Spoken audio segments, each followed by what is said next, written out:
Can you imagine a scenario where hormonal birth control is appropriate? Mm-hmm. Mm-hmm. I can. And it's funny you bring that up, because I was just saying to someone the other day, people often think I'm like I'm anti-pill, or I hate hormonal contraception, and no, I'm someone who celebrates and supports like informed choice and decision making and options. And sometimes sometimes if a woman believes that is her best option, then I support that. So for example, a woman who doesn't have very much sexual agency, and she doesn't have a lot of control over, whether she's conceiving or not. And so she's on hormonal birth control. Endometriosis. You want to talk about period pain? I've never experienced it, so I can only talk about like stories I've heard, but it sounds awful. Women who have given birth say that endometriosis is worse than that pain. And oh my God. Sometimes being on hormonal contraception to stop that process from happening while you begin to make the diet and lifestyle choices that will, bring about peace and harmony in your cycle, sometimes that can be appropriate. And so doing the fertility awareness is just way, way better. I mean, I'm biased, but I love it. And I think that everyone should at least get the chance to know it exists and that it's something that they can do. So, and my newest project is actually running period positivity workshops for teens and preteens and their parents. And so giving them a chance to like learn about the menstrual cycle and the power of the menstrual cycle, either as soon as they start menstruating or even sometime before, so that they can learn to appreciate the cycle before someone goes and puts them on the pill and completely erases it. Actually, now that you say that, so I don't know if I mentioned before, but I'm in a mentorship program for high school boys. And I think a big part of evolving the opinion, what you're doing is critical, to have these women accept life, because that makes sense, to accept life the way it is. But then to also educate the guys, these like high school kids, because I remember being an idiot high school boy and like making period jokes, not having any idea what I'm talking about. And a lot of us do. But to educate boys on like, okay, this is what's going on. So, it's like, how would we know? Who talks about it? So having that conversation with the boys, I think is as well, could be really important, doing workshops to like make sure they're not, and a lot of times it's like the fear of the unknown, like not understanding something and not wanting to ask, you don't want to feel stupid. So you just go ahead and give all the information out, push it out there for anybody who wants it. I agree that men and young men boys should all learn about the menstrual cycle. Mm-hmm. Yeah. And it's funny. It's like, oh, well, why should I learn about it? I don't have a period. Well, half the people around you do, so you better get on board. Yeah. Isn't that incredible? Like half of us are menstruating and no one wants to talk about it. And we're all walking around with like tampons hidden up our sleeve, or period commercials with blue fluid. Right. Wait, you're saying it's not blue? Is there anything that you've seen that shows that when women are far healed from their chemically induced cycle, that they do align with the actual lunar phase? Sometimes. And there's like, it depends who you're talking to, because some people just say that it's a coincidence, which of course I'm sure you and I may not agree with that. But even my own self personally, like I would always pay attention to that. Like I interact with the moon when it's full and when it's new, and so I'm really intimate with that. And I pay attention, and I've noticed there's sometimes when I'm like bang on sync, and then there's other times when I'm not. And sometimes like there's a school of thought that if you're menstruating with the full moon, it means one thing, versus if you're menstruating with the new moon, it means another thing. But I often tell people, like, if you're cycling with the moon, great. And if you're not, then that's okay too. But even just paying attention to that, I think is beneficial. Yeah. And fun. Because the new moon, if you look at the lunar cycle, the new moon is associated with menstruation. Okay. Full moon is associated with ovulation. Okay. Mm-hmm. Right. So that's how it goes. So when you're menstruating with the new moon, then you're ovulating with the full moon.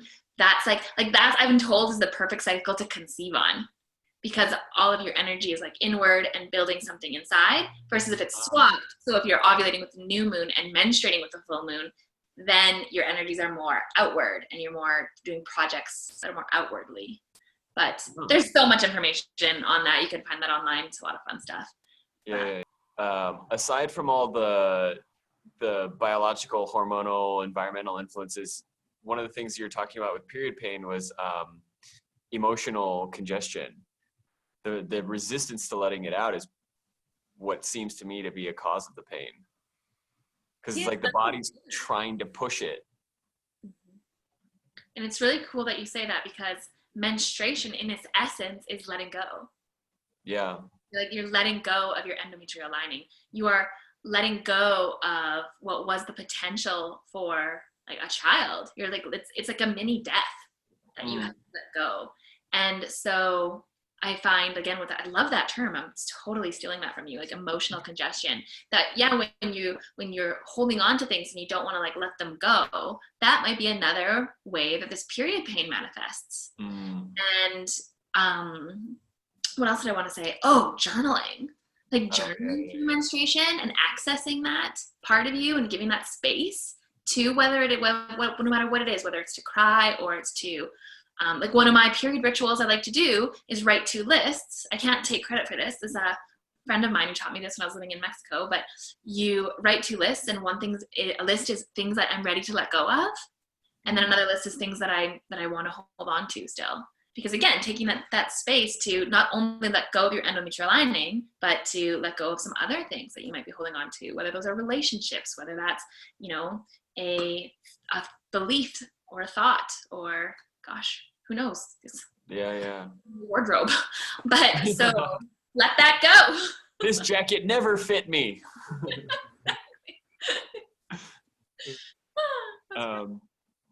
So you are probably on the leading edge of what women are willing to do with their period blood. Yeah. Is there anything that's come up for you where you're like, I don't know about that? Yeah, totally. I'm curious, because I'm aware of your practices, so I'm wondering what seems weird to you. It's not weird. It's okay. What I'm about to say is not weird. I did it once, and I probably won't do it again. That I my best friend, I call her my partner in menstruality. Like, she just, anything that I suggest, she's like, yes, let's do it. The woman with the over her toilet. She and I, we actually began doing a lot of these weird period stuff when we started cycling together, which is interesting because we talked about this last time about whether women cycle or not. And my best friend Ashton and I, we actually lived together for many years, and we never synced up. Oh. So there you have it. But then recently, a couple months ago now, I guess, it was the first time we'd ever synced up. And so we had this period party, and that's when we started baking. So we actually made red velvet cupcakes with our blood. We made them, and it was amazing. And then that's when it was just like, what's next? Like, what else can we do? And so then we drank the blood, because a male friend of mine was actually like, wait a second, if there's all of these great properties in your menstrual blood, but then you're baking it, aren't you ruining it? And I'm like, oh, right. You just gotta shoot it. So then I mixed the blood with orange juice. No, pomegranate juice. It was delicious. So then my friend Ashton said, okay, the next time we sync up together and we have our periods at the same time, we should literally just take out the cup, cheers, and down it. That's what we're gonna do. And I'm like, yes. Next month we're synced. I think we were both a little bit surprised that it happened so quickly, but true to our word, I have a video on it somewhere on Instagram, but we like literally just the end of the day, we took out our cup, we cheersed, and we downed it. And that taste is I have never tasted before in my life. And it was warm because it just came out of. So, you know, I'm glad I did it. We have a video, it's great. It's on Instagram somewhere. But moving forward, I'll always mix it with orange juice or pomegranate juice. Some kind of juice, some kind of mixer for your cocktail. Like the iron absorption, right, with the vitamin C. But that's why. But no, so it was. That's so funny. It was like, that's a taste. I can't even describe in words. Do it once. That's my recommendation. You know, it's funny that you say that because when you talk about drinking it, that's what I always just imagine. I never thought that you'd mix it with something. I just assumed that you're just taking it straight. And that's when I'm like, wow. No, the pomegranate juice or the orange juice makes a big difference. Yeah, I bet. But, you know, now that reminds me, like, you know, there's, again, going back to the spiritual side of the power of the blood, I've heard of people mixing the blood with semen and drinking that. Like, I don't know exactly how that practice works. I would guess if there's a contributor of semen, then he'd also be part of the, you know, you both contribute a fluid, you mix it, and then you both drink it, I would guess. Well, it's funny you say that because Ashen was actually telling me the other day, she has this book she's reading, and I'm going to ruin this, but I'm going to try. Essentially, you know, in the past, we actually honored semen and menstrual blood and drank both. Like, think. Yeah. You know, well, women drink semen all the time. There's other stuff. That's what I'm going. Like, women still ingest semen, and that's socially acceptable. But for some reason, like, we've just, again, I think it goes back to like society as a whole rejecting feminine principles, rejecting, you know, women, rejecting femininity, and it's like, oh yeah, swallow semen, but don't you dare like drink your menstrual blood. Right. Or don't you dare even get it on my sheets. That's gross. Yeah, no, it's interesting. And I think, you know, what you were saying before about the connection between all of this and then just the identification of being a woman and how like rejecting this kind of stuff is actually rejecting, like on the big scale, femininity as a whole. It's, it's really interesting. Especially like for me as a guy, getting more in touch with, I guess you'd say like my feminine energy or feminine qualities or however you want to describe that. And then it does seem like the whole period thing. And I don't know if it's like, if it's Instagram is trending, but I've seen more women do the cervical mucus test recently than I have in a long time. Yeah, I think I froze again. I was doing this. Yeah, and I don't know. That must be a thing. But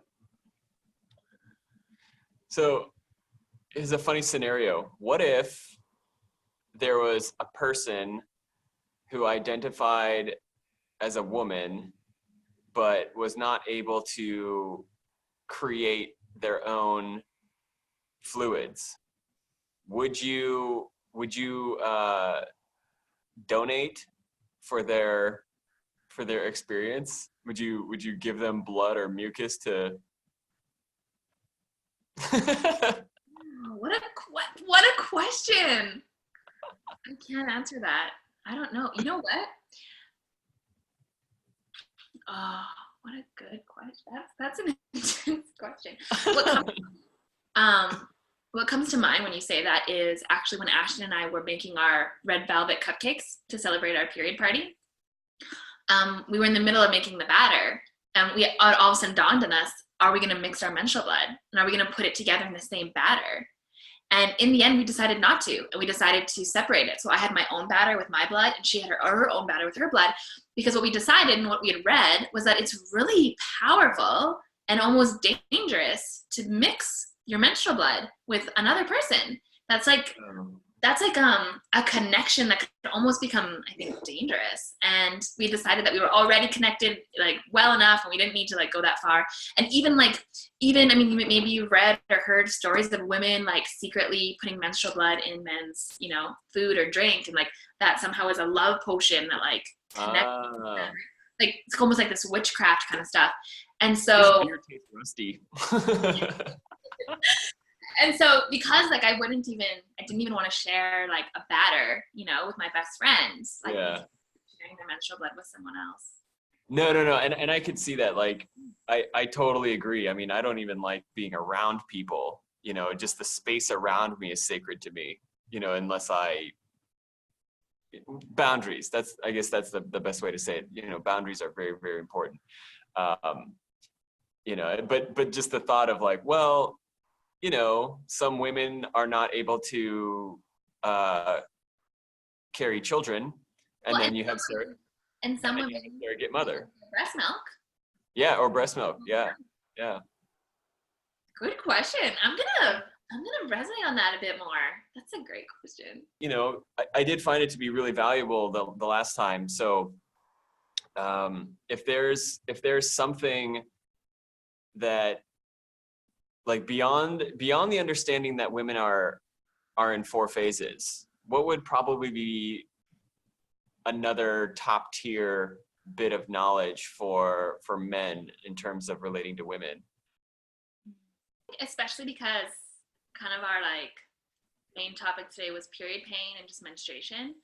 I would tell men that they should ask, like especially men who are in partnerships with menstruators, ovulators, women, that they should ask how to support that person during that phase, and like bring it to the next level. So it's not just about acknowledging that there's 4 phases, but actually having the communication and the curiosity to want to know, how do I support you in that phase? And for example, you know, I know of one woman who she tells her husband when she's menstruating, code red, and that means like take care of the kids, wash the dishes, like I'm checking out, like this is my time now. And that's just the key word, like, okay, I got it. Next 3 to 5 days, I have to like step it up a little bit because you're going to take time for yourself and saying no to things and taking more rest.